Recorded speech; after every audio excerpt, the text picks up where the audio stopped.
नमस्कार दोस्तों। आज एक नए विषय पर चर्चा के लिए मैं फिर से आप लोगों के सामने हूँ और आज की चर्चा का विषय है कि हमारा जीवन जो है वो विरोधाभासी चीज़ों से मिल करके बना है। यानी कि लाइफ इज़ ए पैराडॉक्स। उसमें होता क्या है कि ऊपर ऊपर तो हमें चीज़ें एक दूसरे से विरोधी या विपरीत दिखती हैं, बट भीतर में वो होती नहीं है उतनी विपरीतताएं। उनमें सिर्फ सतह पर होती हैं। भीतर दोनों एक दूसरे से गुथे हुए होते हैं, यानी कि एक दूसरे में कोई अंतर नहीं होता उनमें। उदाहरण देता हूँ, जैसे दिन और रात। हमें लगता है कि दिन और रात दोनों एक दूसरे से अलग हैं, लेकिन दिन कब रात में बदल जाता है और रात कब दिन में बदल जाता है, इसका डिफ्रेंशिएशन, यानी कि आप बीच में एक अलगाव वाला जो बिंदु है वो नहीं पता कर पाएंगे कि कब दिन रात में बदल गया। संध्या काल बोला जाता है जब दिन बीत रहा होता है और रात आती है, शुरुआत होती है, लेकिन फिर भी उसमें भी आप एग्जैक्ट पिन पॉइंट करके नहीं पता कर पाएंगे कि कहाँ से एग्जैक्टली दिन ख़त्म हो रहा है और कहाँ से रात शुरू हो रही है। लेकिन दिन और रात हमें एक दूसरे की विरोधाभासी लगती हैं, जबकि दोनों एक दूसरे से एकदम मिली हुई हैं। उसी तौर पे हम देख सकते हैं जीवन और मृत्यु। जीवन हमारा एक आम जनजीवन जैसे चलता है एक किसी व्यक्ति का या किसी जीव का, और फिर मृत्यु। तो हमें लगता है कि जीवन और मृत्यु एक दूसरे के विपरीत हैं। नहीं, जीवन और मृत्यु ये एक सर्कुलर मोशन में चलती हैं। पहले जीवन आया, फिर मृत्यु होगी, फिर मृत्यु होने के बाद फिर जीवन, फिर मृत्यु, फिर जीवन, फिर मृत्यु। तो ऐसे एक सर्कुलर मोशन चलता रहता है जीवन और मृत्यु का भी। हिंदू धर्म के अनुसार ऐसा है कि जैसे 84 लाख योनियाँ हैं, तो आत्मा चूँकि कभी मरती नहीं, वो शरीर बदलती है। तो एक जीवन फिर मृत्यु हो गई, पूरे अपने जीवन को जीने के बाद फिर मृत्यु से फिर जीवन। तो हम कैसे पता करेंगे कि दोनों एक दूसरे के विपरीत हैं या दोनों एक दूसरे के संपूरक हैं? क्योंकि अगर मृत्यु नहीं होगी तो जीवन भी नहीं होगा। जीवन है तो मृत्यु है, शरीर है वो जाएगा। तो जीवन और मृत्यु भी एक दूसरे से बिल्कुल जुड़ी हुई चीज़ें हैं। इनमें कोई विरोधाभास हम ऊपर तौर पे देख सकते हैं कि जीवन मृत्यु एक दूसरे के विरोधी हैं, लेकिन है नहीं, क्योंकि दोनों एक दूसरे को सर्कुलर मोशन में चेस कर रही हैं। जीवन मृत्यु को चेस कर रहा है, मृत्यु फिर से जीवन को चेस कर रहा है। इसी तरह हम तमाम सारे अपने दैनिक जीवन में इस तरह के उदाहरण देख सकते हैं। पहाड़ है तो घाटियाँ हैं, पहाड़ नहीं होंगे तो घाटियाँ नहीं होंगी, घाटी हैं इसलिए पहाड़ हैं। ऊंचाई है क्योंकि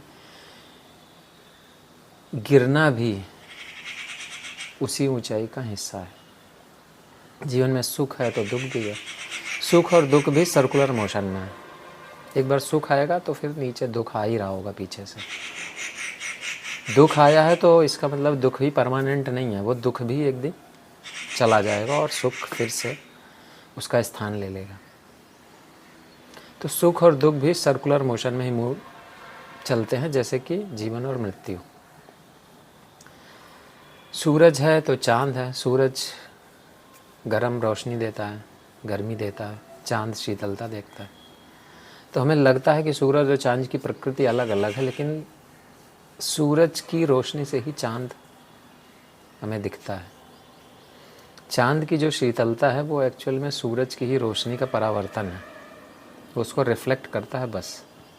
लेकिन फिर अगर चांद होगा तो सूरज के बिना चांद नहीं हो सकता। चांद की शीतलता वो सूरज की ऊष्मा से ही आ रही है। तो देखने में हमें लगेगा कि ऊष्मा और शीतलता अलग हैं, चांद और सूरज अलग हैं, विपरीत हैं ऊपरी तौर पे, सतही तौर पे, लेकिन उनमें विपरीतताएं गहरे में नहीं है, कहीं नहीं है। गहरे में वो एक दूसरे के संपूरक हैं, क्योंकि एक के बगैर दूसरा नहीं हो सकता।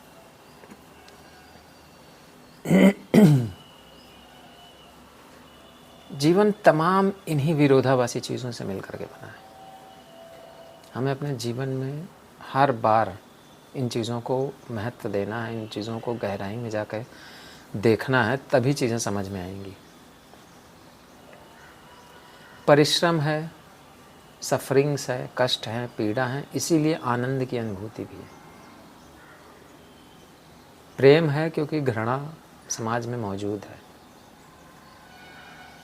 घृणा के बगैर प्रेम का कोई अस्तित्व नहीं होगा। क्योंकि लोग एक दूसरे से एक द्वेष का भाव, एक ईर्ष्या का भाव रखते हैं, इसी कारण प्रेम बहुत महत्वपूर्ण हो जाता है।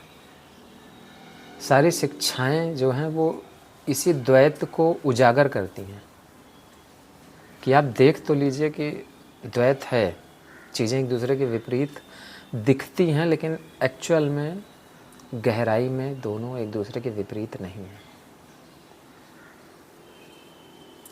धरती पे तमाम देश हैं, सबकी मान्यताएं अलग अलग हैं। कोई एक धर्म को मानता है, कोई दूसरे धर्म को मानता है।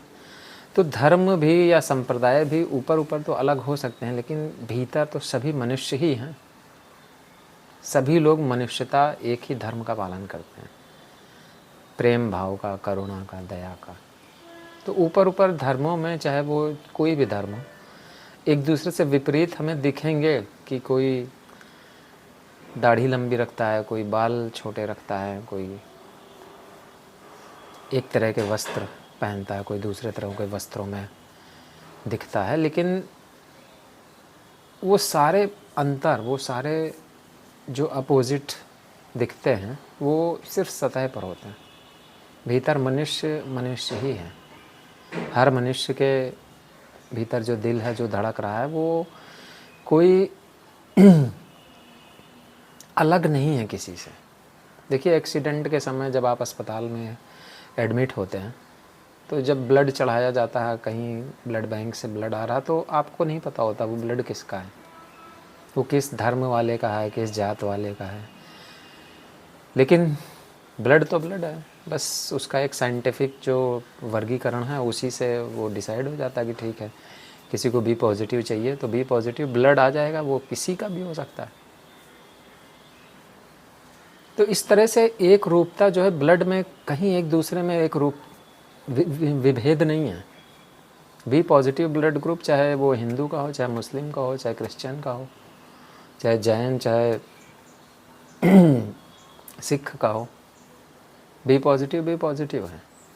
वो पता नहीं वो वेजिटेरियन का है कि नॉन वेजिटेरियन का है, इससे कोई फ़र्क नहीं पड़ता। ये सारी चीज़ें सिर्फ़ और सिर्फ सतह पे हैं। तो सतह पे चीज़ें विरोधाभासी दिखती हैं, लेकिन भीतर में सब चीज़ें एक ही तत्व से जुड़ी हुई हैं, और वो तत्व है मनुष्यता। हम सब ह्यूमन बीइंग हैं, हम सब मनुष्य हैं। तो विरोधाभास को जीवन में थोड़ा गहराई में से देखिए। हमें दिखेगा कई बार कि चीज़ें ऊपरी तौर पे हैं विरोधाभासी, उनमें विपरीतताएं दिखती हैं, लेकिन एक्चुअल में होती नहीं है। एक्चुअल में वो सब एक दूसरे की संपूरक होती हैं। एक दूसरे के बिना दूसरे का कोई अस्तित्व नहीं है।